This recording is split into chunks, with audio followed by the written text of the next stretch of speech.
लेकिन मायद अली साहब, आप पाकिस्तान के रक्षा विशेषज्ञ, हमारे साथ के सिन्हा सर भी जुड़ चुके हैं। मायद अली सर, सवाल मेरा आपसे, तुर्की, पाकिस्तान, अफगानिस्तान जहां पर अब तालिबान का कब्जा है, और इन सब के ऊपर चीन, क्या एक डिफेंस एक्सपर्ट के तौर पर, डिफेंस एनालिस्ट के तौर पर आपको लगता है कि ये पीस के लिहाज से पूरी दुनिया के लिए एक अच्छा समीकरण है, एक अच्छा अलायंस है? देखिए, ये अलायंस तो आप समझ रहे हैं कि ये है, मेरे नहीं ख्याल के कोई अलायंस इस किस्म का है। मतलब ये ज़रूर है कि पाकिस्तान के बड़े अच्छे ताल्लुकात हैं चीन के साथ और तुर्की के साथ भी हैं।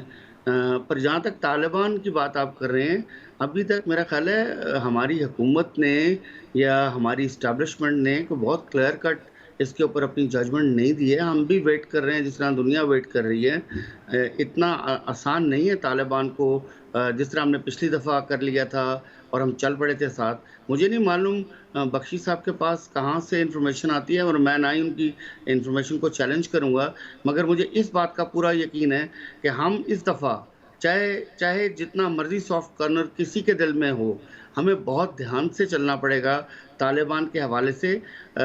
मतलब वो एक ट्रबल्ड एरिया है, और वहाँ जिस किस्म की हुकूमत वो लेके आ रहे हैं, वो एक उनकी अपनी स्टाइल की गवर्नमेंट है। देखिए, आप जरा उसको लेकिन मायद अली सर, माफ कीजिए, मैं आपको थोड़ा दुरुस्त कर दूं सर। आपने कहा कि पाकिस्तान की गवर्नमेंट, पाकिस्तान का एस्टेब्लिशमेंट बहुत ज्यादा एक्नॉलेज नहीं कर रहा है, अभी खुलकर कोई बात नहीं कह रहा है। सर, पाकिस्तान के जो हुक्मरान हैं इमरान खान, उनके बयान हैं तारीख दर तारीख। 15 सितंबर को उन्होंने कहा कि तालिबान की नई सरकार को एनकरेज करने की जरूरत है। 16 अगस्त को उन्होंने कहा कि तालिबान ने अफगानिस्तान में जो गुलामी की जंजीरें हैं उनको तोड़ दिया है। 28 जुलाई को वो कह चुके थे कि तालिबान का दोबारा लौटना वहां के लोगों के लिए अच्छा है। इससे ज्यादा और एक्नॉलेजमेंट की क्या जरूरत होगी सर?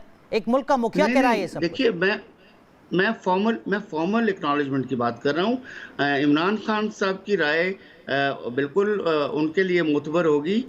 मेरा बिल्कुल इख्तिलाफ है इस राय से। मैं उनकी राय से मैं अग्री नहीं करता उनकी इस बात से, जो भी वो चाहते हैं। अगर वो ये समझते हैं तो ठीक है। और दूसरा, आप तालिबान को मतलब बहुत ज़्यादा ओवर एस्टिमेट कर रहे हैं। अभी उनके बड़े मसाइल हैं, अभी बड़ा कुछ होना है। उनके पास ढांचा कोई नहीं है, उनके पास चीज़ें कोई नहीं है। और मैं तो बल्कि किसी और नज़र से देख रहा हूँ। आप जो तुर्की, पाकिस्तान और ईरान की बात कर रहे हैं, मैं तो इस तरह देख रहा हूँ कि शायद अमेरिका जो छोड़ के गया पीछे सारा कुछ, वो ये तो नहीं चाहता कि इस खत्ते में गांधी पड़ा रहे या यहाँ मुसीबत ही पड़ी रहे। मुझे तो लगता है ये अमेरिका कर रहा है सारा कुछ, और हमें इससे बच के निकलना है किसी तरीके से।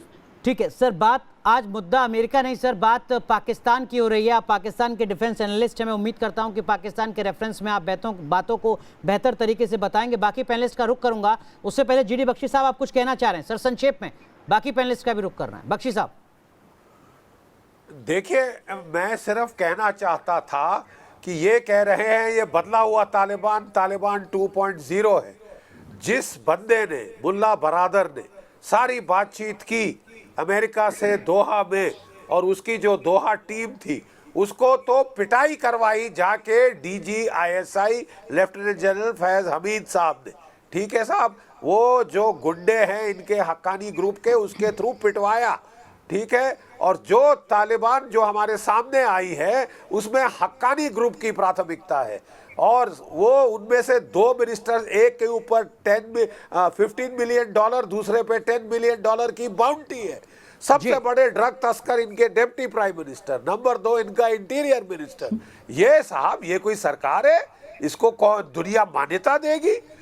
और ये जो है साहब आपके लिए मुसीबत बनेंगे। ठीक है, लेकिन